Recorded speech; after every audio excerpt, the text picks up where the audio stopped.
Herkese merhabalar. Hepiniz kanalıma hoş geldiniz. Bugünkü örgü anlatımımda yine hepinizin kolaylıkla örebileceği iki renkten oluşan harika bir model yapımını sizlerle paylaşmak istiyorum. Bunun için gerekli malzemelerim: 2 renk patiklik ipim var, 3 mm şişlerim var, makasım ve iğnem olacak.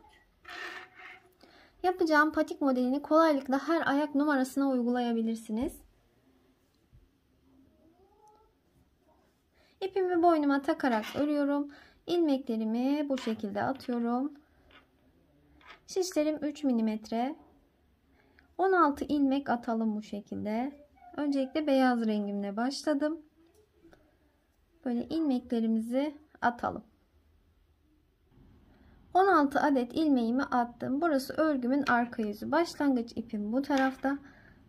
İlk ilmeği her zaman örmeden alıyorum. Diğer ilmeklerimi ters olarak örüyorum.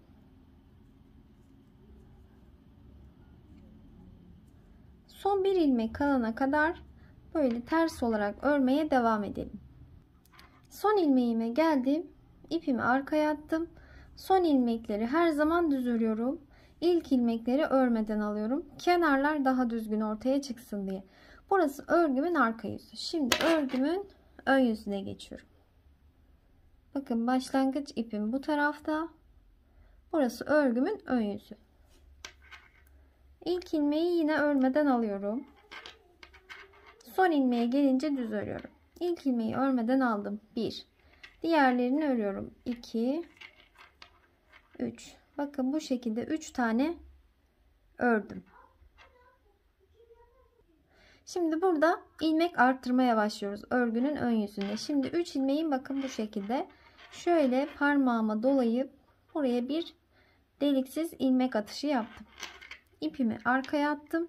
2 tane düz örüyorum. 1 2 2 ilmek düz ördüm. Şöyle göstereyim. Sonrasında bir ilmek daha attım. Bir ilmek daha arttırdım. 2 düz ördükten sonra 1 2 3 4 5 6 tane ilmeğimi ters olarak ördüm. Ve sonrasında parmağıma ipimi doladım. Şöyle bir deliksiz ilmek artışı daha yaptım. Bir ilmek arttırdım. İpimi arkaya geçirdim ve düz örüyorum. 2 tane düz ördüm. 2 ilmek düz örüp hemen sonrasında bir ilmek daha arttırdım. Ve geriye kalan 2 ilmeği ters, sonuncuyu düz olarak örüyorum.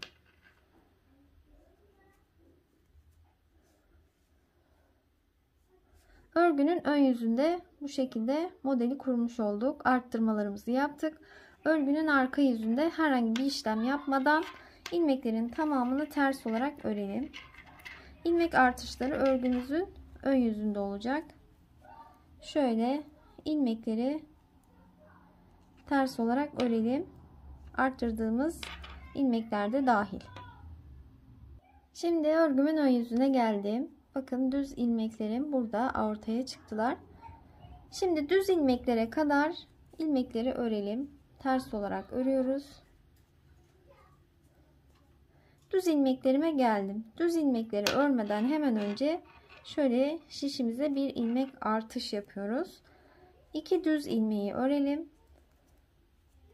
2 düz ilmeği ördükten hemen sonra yine bir ilmek daha atıyoruz. Sonrasında ilmekleri düz ilmeklere kadar ters örelim.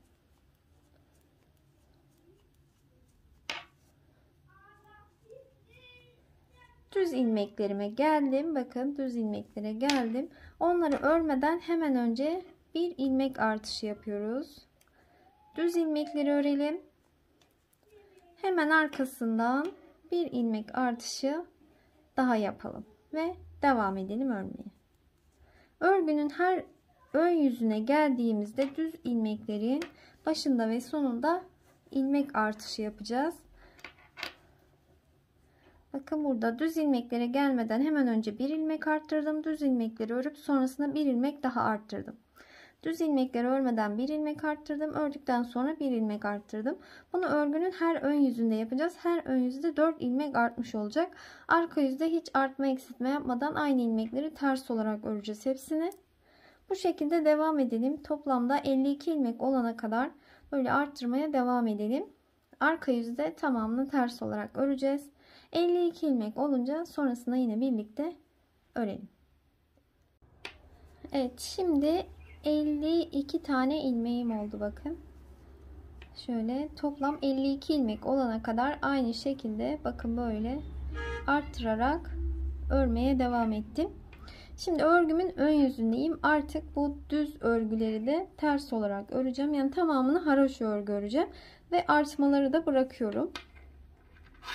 Örgünün ön yüzünde de arka yüzünde de ilmeklerin tamamını ters olarak öreceğim. Böyle 52 ilmek sayısıyla örmeye devam edeceğim. Eğer daha büyük ayak numaraları için yapıyorsanız bir kere daha artma yapabilirsiniz. 52 değil de 56 tane ilmeğiniz olur bu şekilde. Bakın böyle. Artık ilmekleri ters örüyorum tamamını. Örgünün ön yüzünde ve arka yüzünde ilmeklerin böyle tamamını ters olarak örelim. Toplamda 4 diş haroşa sırası örelim. 4. sırayı ördükten sonra örgünün arka yüzünde yeşil renge geçeceğiz. Orayı birlikte yapalım. Şimdi bakın şöyle 1 2 3 4 diş haroşa sırası ördüm. Şimdi örgünün arka yüzündeyim. Arka yüzde renk geçişi yapacağız. Şöyle yeşil rengi bağlıyorum. İpleri koparmadan ilerleyeceğiz. Örgünün arka yüzündeyken yeşil rengimi bağladım. İlk ilmeği renk geçişlerinde örelim. Şöyle. Yine aynı şekilde ilmekleri ters olarak örmeye devam ediyoruz. Sıra sonuna kadar örelim. Örgünün ön yüzüne geçtim. Burada da yine 4 diş haroşa sırası yeşil rengimizle öreceğiz. İlmekleri örgünün ön yüzünde ve arka yüzünde ters örerek haroşa sıralarını oluşturacağız. Örgünün ön yüzünden 4. sırayı ördüğümüzde arka yüzünde yine beyaz renge geçiş yapalım. Evet, bakın böyle 1 2 3 4 diş haroşa sırası ördüm örgünün ön yüzünden. Şimdi arka yüzüne geçiyorum. Buradaki ip geçişini size göstermek için şöyle renkleri koparmadan ilerledim ben. Böyle çok fazla gerdirmeden bakın hemen geçtim. İlk ilmekleri renk geçişlerinde örüyoruz. Ters olarak örüyoruz. Şöyle bakın. Böyle bir renk geçişi yapıyorum. Bu şekilde 4 diş haroşa sırası yeşil, 4 diş haroşa sırası beyaz şeklinde böyle ilerleyelim. 1 2 3 4 5 defa yeşil renkle ördüm. En son 5. rengi 5. sırada örürken birlikte örelim. Bakın 5. yeşil rengi örerken 1 2 3 4 5 sıra ördüm. Beyaz rengimle 1 2 3 4 5 defa ördüm. Bu sıraları tamamlayalım. En sonu birlikte öreceğiz. Evet, bakın bu şekilde sıralarımı tamamladım. 1 2 3 4 5 defa yeşil, 1 2 3 4 5 defa beyaz rengimle ördüm. 4'er diş haroşa sırası. En son yeşil rengimle ördüğümde bakın 1 2 3 4 5 diş haroşa sırası ördüm. Şimdi elimde 52 tane ilmeğim var. Bu şekilde 4 tane ilmeğimle patiğimin topuk kısmını tamamlayacağım. Bunun için şimdi 24 tane ilmeğimi örüyorum. Böyle 24 tane örelim.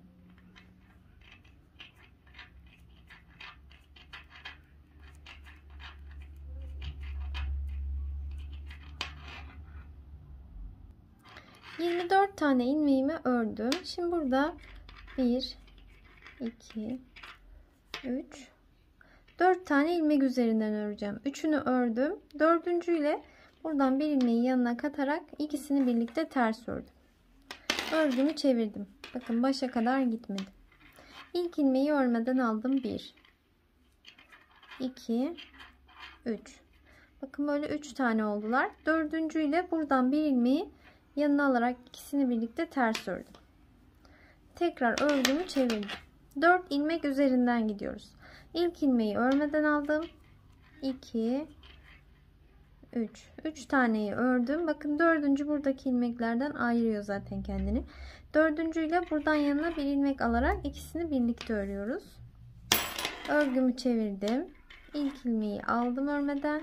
2 3. Dördüncüyle buradan bir ilmeği yanına alarak ikisini birlikte ters ördüm. Örgümü çevirdim. Böyle bu 4 ilmek üzerinden örelim. İlk ilmeği örmeden aldım. 2 ilmeği ördüm. Bakın 3 tane oldular. Dördüncüyle buradan yanına bir ilmek alarak ikisini birlikte ters örelim. Örgümüzü çevirelim.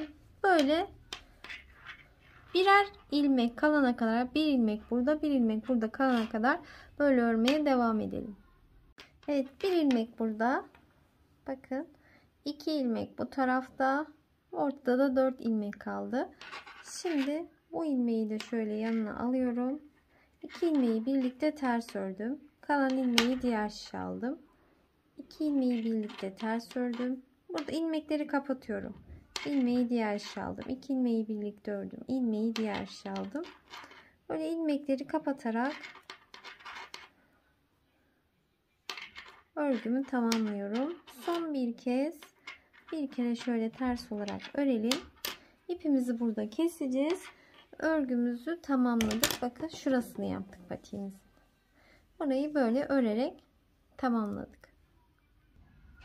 Şöyle kesiyorum. Bu şekilde kestim bakın. Şimdi patiğimizin bakın şöyle şu kısmından da dikeceğiz. Şöyle göstereyim. Şu kısmını.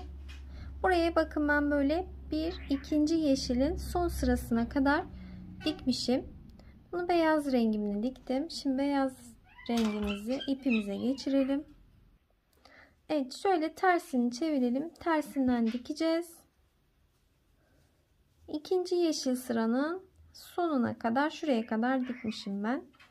Şöyle şu uç kısımdan başlayacağız dikmeye. Bakın şöyle.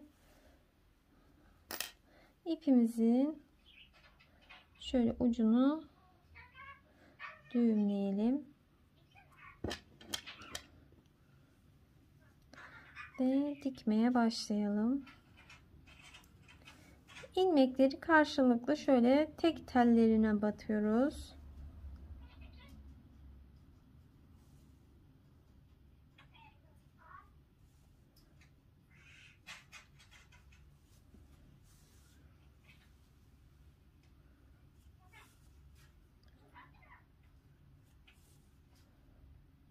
Böyle karşılıklı dikerek ilerleyelim. Şuraya kadar diktim ben. Bunu ayağınızı ölçerek karar verebilirsiniz. Nereye kadar dikimi yapacağınızı. Evet, dikimini de tamamladım. Bu şekilde oldu bakın. Şöyle şu taraftan giyiliyor. Ben şu şekilde manken ayakta da sizlere göstereyim.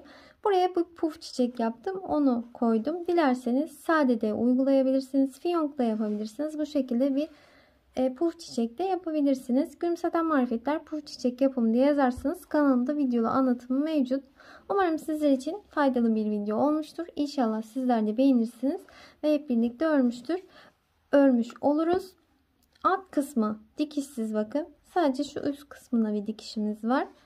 Gayet güzel ve çok kullanışlı bir model oldu. Umarım sizler de severek ve beğenerek örersiniz. Bir sonraki videolarımda görüşmek üzere. Hoşça kalın.